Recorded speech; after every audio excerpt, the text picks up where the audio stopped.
Bienvenido, Jairo. Es un placer tenerte hoy aquí en el primer episodio de este podcast. Hola Gabriel, felicidades por este nuevo proyecto de podcast. En nombre de Dios, avance, que tengas un gran éxito. Y bueno, me presento, soy Jairo Castillo, soy cristiano por convicción, bombero de profesión, pero más que todo bombero de corazón.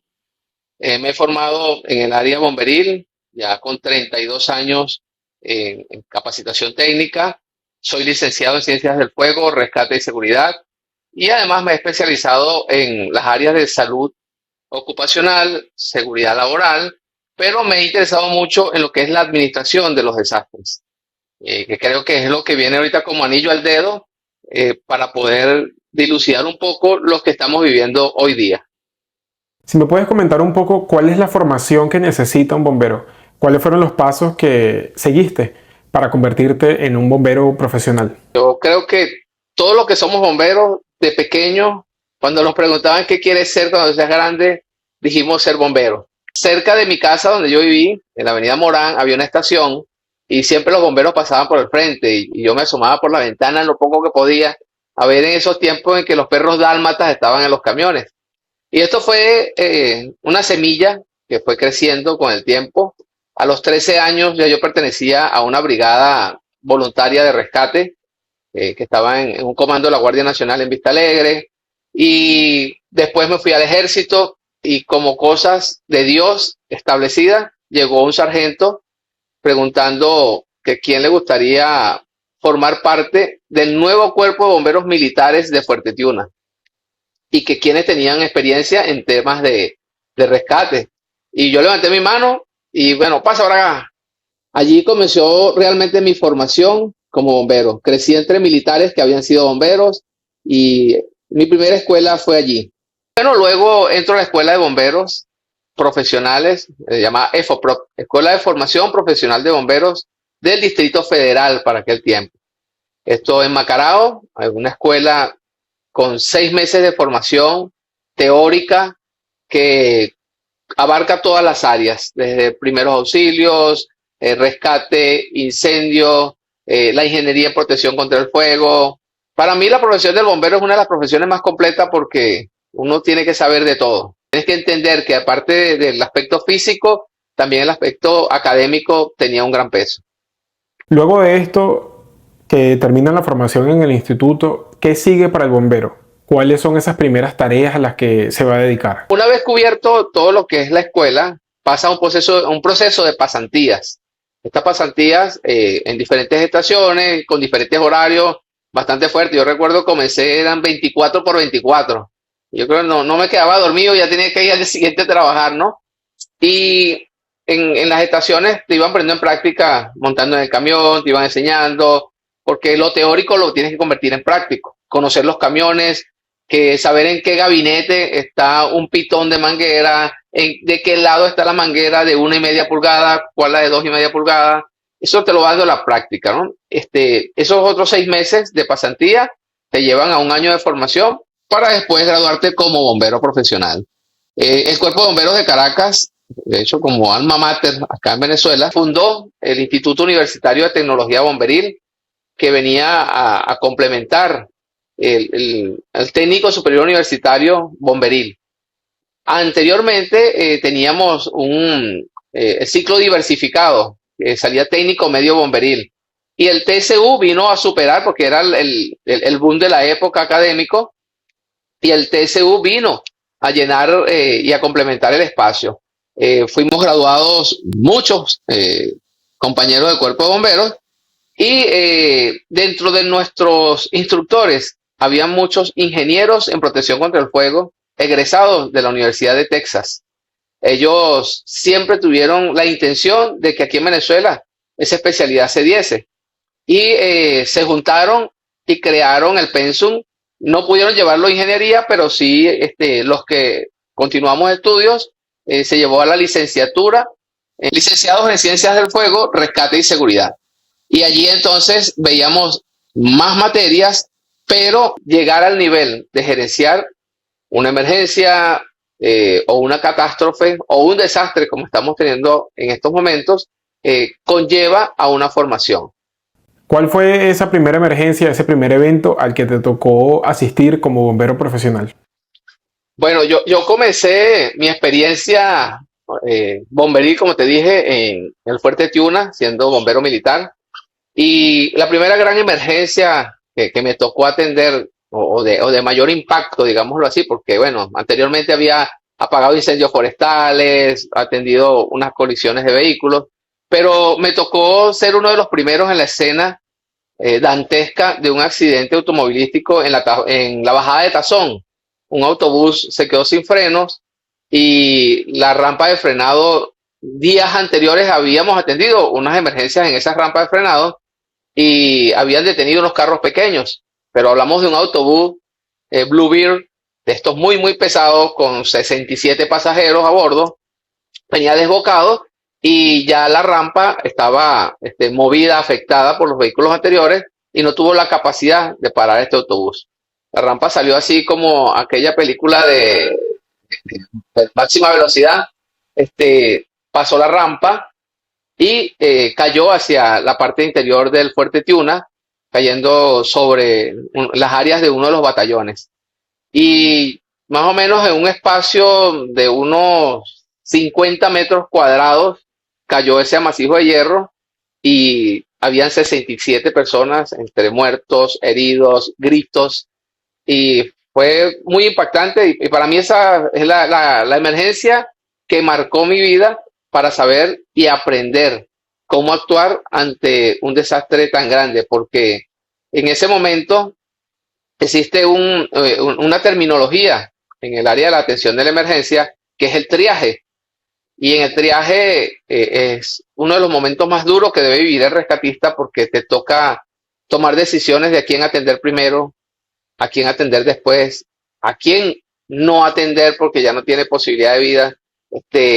Cuesta mucho y más aún cuando tienes un potencial de respuesta muy bajo con lo que te estás consiguiendo. Entonces, llegar 2 o 3 efectivos para atender 60 personas toca, oye, no vamos a decir endurecer el corazón, sino convertirse en una objetividad muy alta de poder determinar hacia dónde va. Va a depender y depende mucho de las condiciones de la estructura o las condiciones de las personas en las cuales se esté atendiendo. ¿Qué recuerdas sobre la dotación, sobre los equipos que poseían cuando les tocó atender la tragedia de 1999 y cómo lo ves comparado con la actualidad, con el doble terremoto que aconteció apenas hace pocos días, el 24 de junio?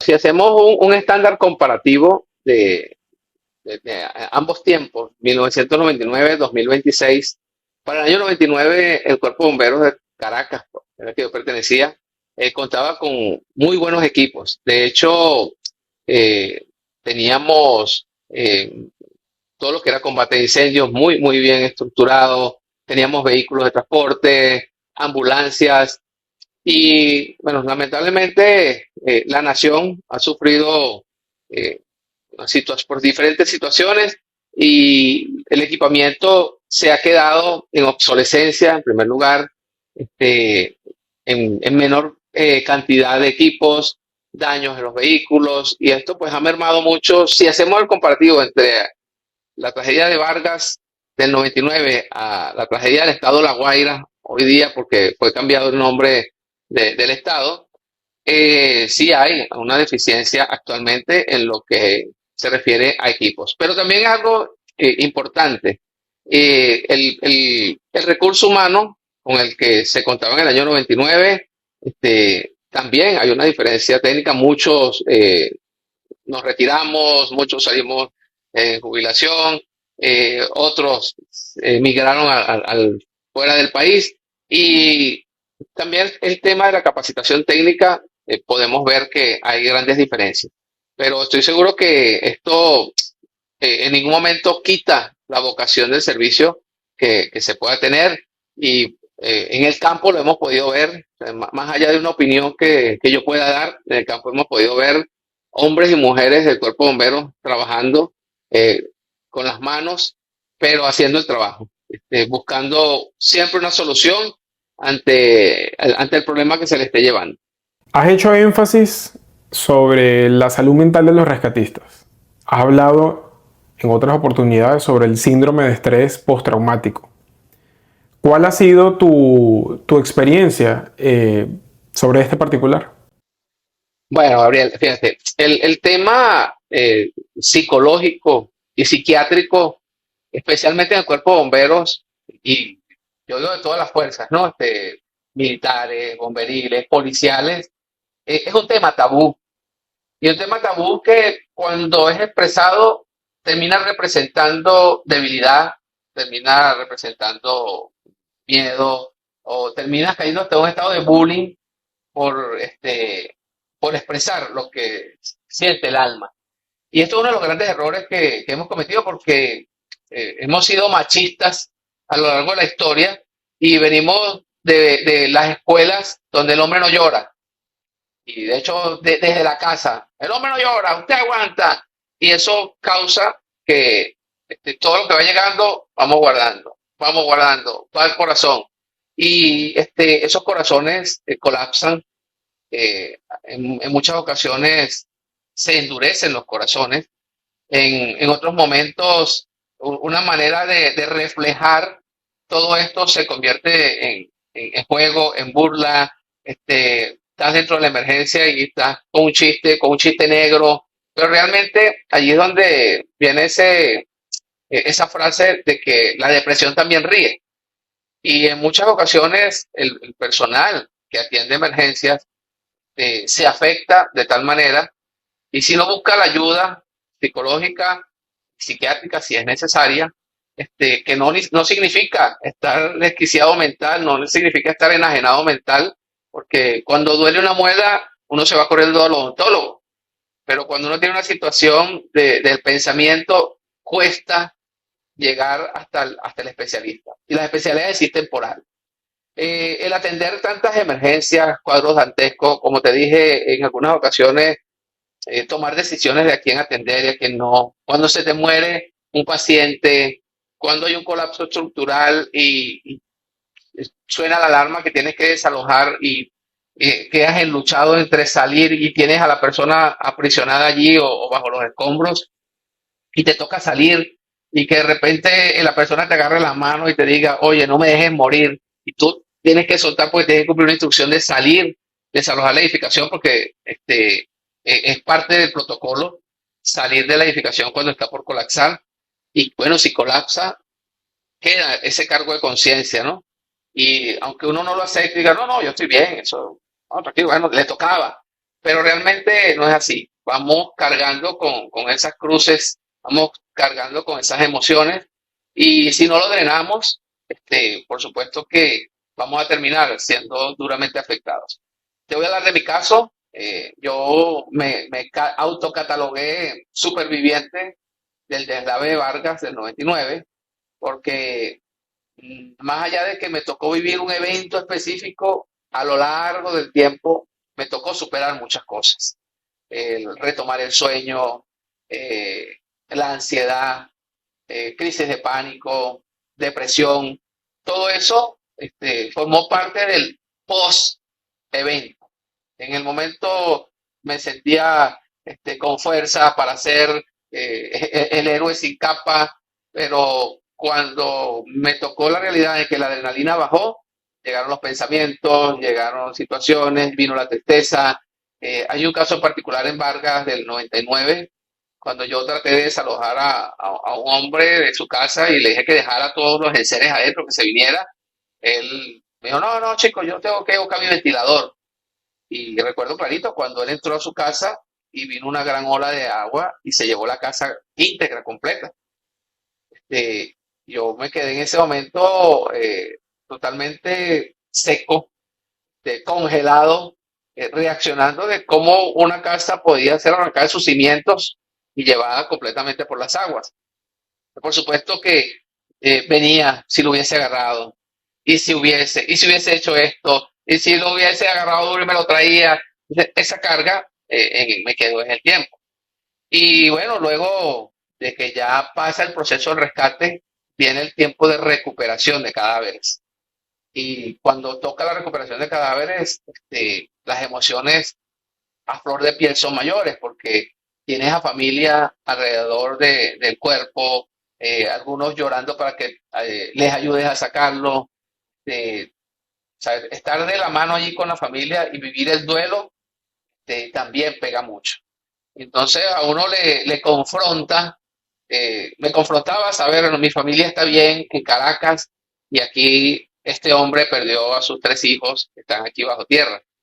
Eso al final causa impacto. Y por supuesto, bueno, yo tuve el valor y la ayuda de parte de mi esposa, el apoyo de mi familia, porque eso es primordial. Buscar ayuda profesional.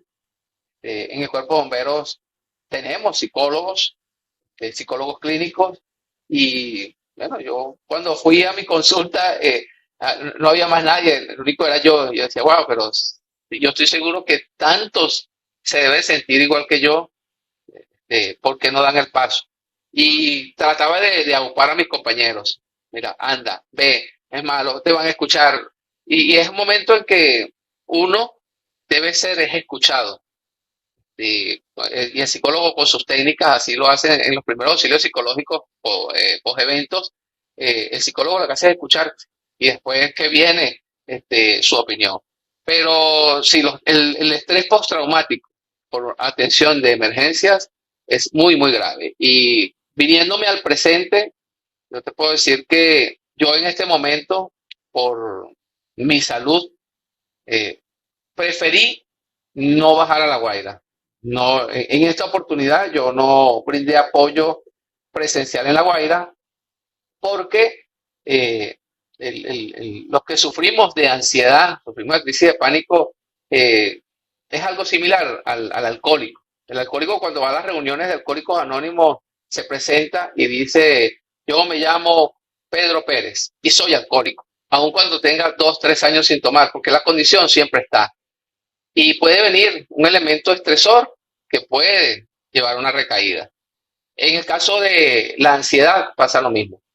Y en prevención de todo esto, mi esposa y yo hablamos y acordamos, no, no voy a bajar a La Guaira, no me voy a exponer a que emocionalmente sea afectado. Entonces yo cuidando mi salud, cuidando también la integridad de mi familia, preferí desde acá, desde Caracas, gestionar equipos, administrar centro de acopio, identificar situaciones y brindar el apoyo en el cual era necesario en La Guaira para las manos que estaban trabajando. Pensando un poco hacia el futuro, ¿cómo debería ser ese cuerpo de bomberos en Venezuela ideal? Para Jairo Castillo, el cuerpo de bomberos ideal en cuanto a equipamiento se refiere, a diversidad de atenciones que tiene, para mí es el cuerpo de bomberos de Nueva York. Y si tú me preguntas a mí cómo te gustaría que fuese el cuerpo de bomberos de Caracas en cuanto a equipamiento, yo te diría el cuerpo de bomberos de Nueva York cumple esos estándares. Tiene la maquinaria, los equipos, vehículos, el comando de incidentes. O sea, hay una formación tremenda y la unión entre lo que es el material y el recurso humano, más la gestión, que van tomados de la mano, bien orquestados y así funciona. Ese para mí sería el ideal del cuerpo de bomberos. Pero hay algo que es importante resaltar. Eh, y de hecho se vivió. En Nueva York, los ataques a las Torres Gemelas, el cuerpo de bomberos, aunque era el mejor, y para mí sigue siendo el mejor, la capacidad de atención fue superada. El evento, el hecho que ocurrió, sobrepasó los niveles de capacidad de atención. Entonces, acá en Venezuela actualmente nos pasó eso. Venimos hablando de que ahí viene el lobo y viene el lobo y viene el lobo. En la administración de desastres o la planificación para casos de desastres, siempre tenemos digamos, un eslogan que mientras más nos alejamos del último sismo o del último terremoto, más nos acercamos al próximo. Y es una realidad. Lo único es que la cultura preventiva hace eh, una necesidad acá en Venezuela. Voy a hablar de Venezuela. Venezuela no tiene una cultura de prevención. Venezuela nos hemos acostumbrado a ser reactivos. Si algo ocurre, actuamos y funciona. En los bomberos hay un dicho popular interno que durante una emergencia todos mandan, nadie hace caso, pero todo sale bien. Pero bien, aguas afuera, pero uno adentro sabe que hay cosas que mejorar. Pero en la formación y en la prevención, la comunidad, el pueblo, la ciudadanía es muy, muy necesaria que se forme para saber qué hacer. Por ejemplo, Jairo Castillo no sabía que Android tenía una alarma para dar una alerta de sismo. Y podemos ver muchos videos que ruedan por allí. Una muchacha está haciendo un TikTok y se está peinando y está agarrando y le sale ahí alerta de sismo, prepárate que viene un gran terremoto y lo hace, no sé si sigue dándole. Y viene el sismo y entonces comienza, ¡ah! O sea, no tuvo la capacidad de reacción de esto porque sencillamente no lo conocía. Y así muchos otros. Hay uno de un vigilante que está haciendo su recorrido de recepción de la guardia y le suena y él ignora y este sonido de este teléfono, qué loco, y de repente comienza a temblar. Si no estamos preparados para esto, podemos tener los mejores equipos, podemos tener la mejor capacidad de atención, pero si no hay una formación y una cultura preventiva ante los desastres, pues sencillamente vamos a colapsar y tal cual como ha ocurrido en la actualidad, año 2026, eh, superamos completamente los daños catastróficos, pero están relacionados a no haber escuchado la prevención, está a que mi hija me comentaba, oye papá, mi hija trabaja en un centro comercial de venta de equipos de telefonía y habían hecho un simulacro de desalojo hace unos meses atrás y no participó ni el 30% de la población. Muchos se escondieron, cerraron las tiendas y no salieron. O sea, al momento del sismo, todos corrían, brincaban, empujaban, gritaban, porque sencillamente no fueron a una formación, una capacitación de prevención para saber qué hacer durante un sismo. En Venezuela existen normativas, por ejemplo, empresariales, la norma Covenin, que nos obliga a empresas de tal categoría a tener una brigada de emergencia. Y una brigada de emergencia es digamos, un mini cuerpo de bomberos dentro de la empresa que pueda tener tanto personal capacitado como equipos básicos para poder atender una emergencia local. Eso ayudaría en gran medida a poder atender emergencias. Creo que es importante recordarlo y no lo quiero dejar pasar. Eres un héroe para nuestro país, eres un héroe para el Estado Vargas. Tu labor y tu función durante los episodios de la tragedia fueron fundamentales. Ayudaste a salvar muchas vidas en ese momento. Ayudaste a que familias que querían recuperar a sus seres queridos que habían fallecido, lo hiciste. El país entero te da las gracias a ti, le da las gracias a todas las personas que se dedican a esta labor como bomberos, como rescatistas. Bueno, gracias por tus palabras, Gabriel. Me gustaría cerrar con una reflexión y, bueno, en dos pasos, ¿no? La primera es que en la atención de las emergencias se superan, o estas catástrofes se superan de tres maneras. Por los que oran, por los que están intercediendo por nosotros, por los que van a los sitios de trabajo y por los que dan. Este triángulo es sumamente importante porque uno depende del otro. Si todos queremos ir de una manera desordenada, no lo vamos a lograr. Entonces, de una manera orquestada, el que da, no puedo ir, pero yo estoy dando, yo estoy gerenciando, yo estoy enviando equipo, yo estoy enviando agua, yo estoy enviando ropa. Esto es de gran ayuda. Pero también aquel que está esforzándose, dándole con las manos, trabajando, también forma parte de ese triángulo. Y los que están del otro lado intercediendo, porque creo que, y tengo una frase que, y la cambio cada vez que ocurre un evento, digo, durante el terremoto no hubo ateos.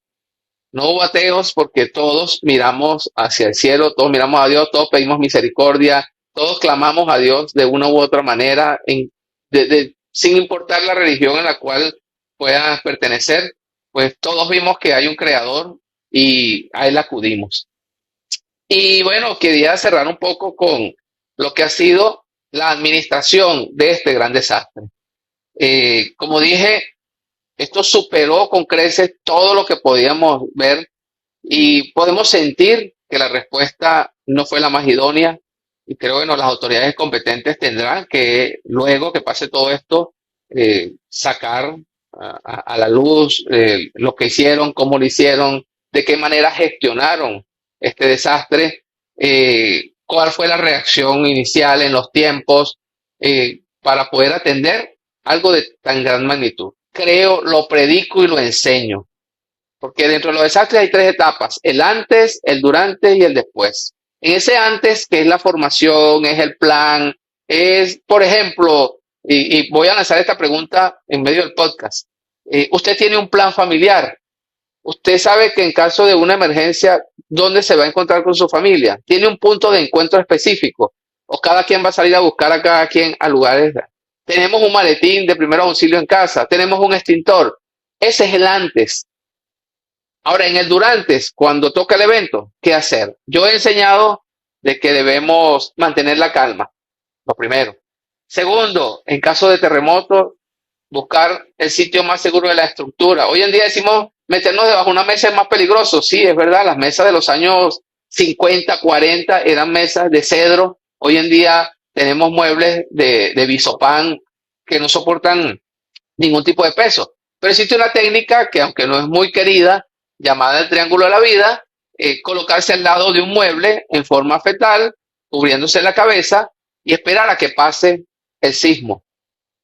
Hoy tenemos ya 12 días de ese fatídico momento y he escuchado todavía noticias que han conseguido gente con vida. Y esa gente con vida ha sido porque se quedó en ese triángulo de la vida, allí metido en ese huequito. Ahora, ¿qué vi en la realidad? Que el que corrió, el que saltó, el que brincó, fue el que garantizó en ese momento su vida.